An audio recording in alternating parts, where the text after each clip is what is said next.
Hello everyone, welcome to IIM Community channel. I'm Paridhi Aggarwal and today's topic is about top 5 HR trends of 2021. Now you would know that the last year had really been an interesting year when it comes to HR because there was like a watershed moment which happened due to pandemic. There was a lot of different things and people were really forced to change their way of working, their way of collaborating, leading to a lot of interesting things and a lot of different fast-paced transformations that really happened in HR. So yes, I think it would be an interesting video and I think without any further ado, let's just get started. So I just wanted to cover the top 5 HR trends that I'll be speaking about in this video, starting with workforce planning. So there's been a lot of focus that has really come on workforce planning, and I'll talk more about this in detail about what really workforce planning is all about. Then the next one is about competency frameworks and upskilling. Now there's a lot of buzz that has been, coming through on competency frameworks and what is, upskilling. So yes, so we talk more about this. The third one is about rise of gig economy. Now what exactly is gig economy and why has it been really, increasing its pace of adoption across the industry? So we talk more about that. The fourth one is about the power of people analytics. Now, I think that's something that goes without saying that people analytics, HR analytics, workforce analytics, all of these have really gained momentum of the years, and they will continue to gain momentum in the years to come by. So we'll talk more about what exactly is people analytics and what do we really achieve by it.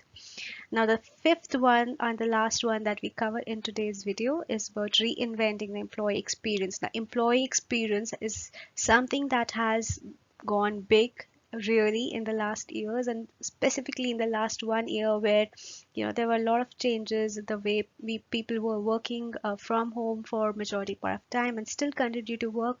So there's a lot of changes that really came on this front, and I would really like to talk more about this front. So yes, so these are the 5 things that we really talk about and touch in today's video. And I will quickly start over with the first topic. All right, so the first topic is about workforce planning. Now, what exactly is workforce planning? So, workforce planning, in very simple terms, is really ensuring that your demand and your supply are sort of very synchronized and ensuring that you have the right skills, right skill set of people in the right places at the right time.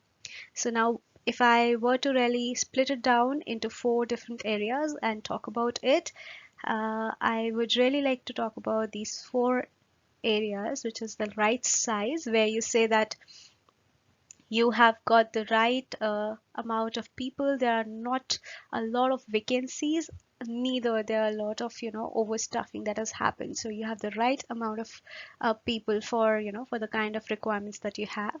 The second thing is about right shape. So when we talk about right shape, it's essentially about the right skills, ensuring that we have the right set of skill sets that people really possess for the kind of jobs that they're doing, and that also ensures that there's a lot of succession management that happens, ensuring that succession planning goes hand in hand with the competencies and skill sets.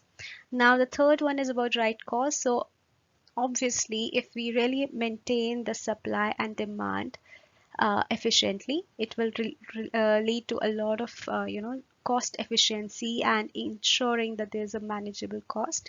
So yeah, so this pillar sort of really talks about ensuring the right cost while ensuring that you have right size and right shape. So it's sort of like a result of really right size and right shape.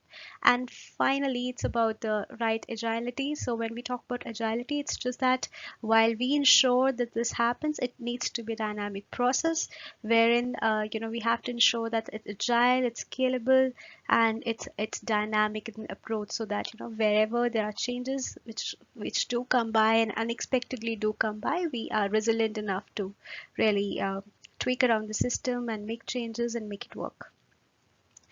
All right, so with that, I really want to talk more about the key stages of workforce planning. Now, when we talk about workforce planning, I think the first and foremost thing really is about strategic direction. So, which essentially really means that you need to have a good understanding of where your business is really headed, and it should be really aligned to the objectives and the key future goals of your organization and your leaders, right? So that you really know that in which direction you're going, and you can really understand the demands and the forecast it accordingly, according to the demands and the sort of work that might be coming your way. Now, after you have a fair understanding of the strategic direction, then the second point really is about supply analysis.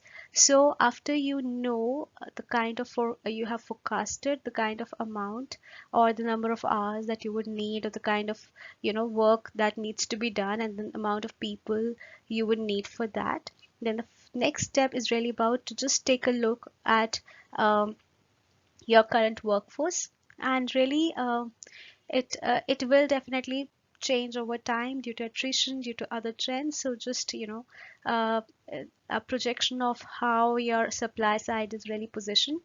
And then third one is about the demand analysis. So once you have known your supply side, then next is about taking stock of current and future workforce requirements.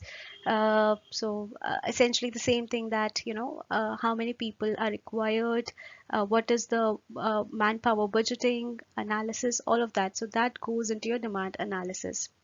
Now, once you have taken a stock of your supply and of your demand, then the next and the logical step really is the gap analysis, that you really understand how your supply and demand are positioned, and understand what are the gaps that you would need to fulfill as part of demand and supply chain, right?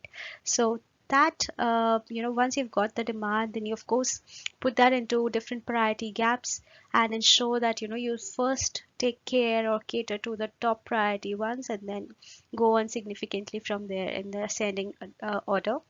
And then the fifth one is about solution execution. So once you've done that, I think the next is really about making proper or appropriate workforce interventions, where you sort of recruit, you hire, or maybe you just try and redeploy people through upskilling, which we talk about more in the next one. So yeah, so all of that together, how do you really then, what sort of interventions or implementations that you do to sort of come up with a solution to fix the gap. And then finally, the monitoring progress, where you again, as a part of the agile and scalable process, you sort of continuously monitor the supply and demand and the gap, and then finally ensure that it is sort of fulfilled at all times. Thanks, Paridhi, for the insightful video on the top 5 HR trends of 2021. In this video, we covered the first trend in detail. And for the next 4 trends, please go through the subsequent videos in this playlist. Thanks for joining. Please like and subscribe IIM Community channel if you like the video. Thank you.